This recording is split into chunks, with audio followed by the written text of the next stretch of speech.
ayırmışsan özümden beni.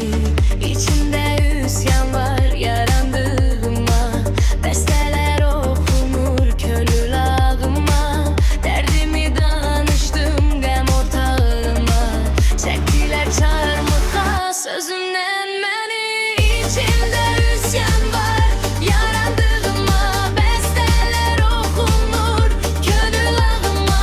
Derdimi danıştım gem ortağıma, çektiler çarmıha sözümden beni. İçimde üsyan var yarandığıma, besteler okunur könül ağıma. Derdimi danıştım gem ortağıma, çektiler çarmıha sözümden beni.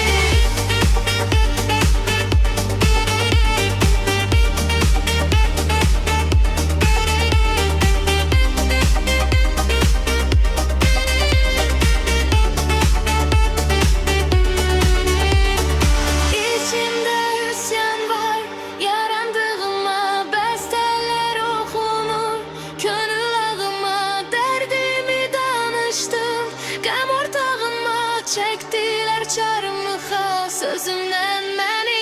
İçimde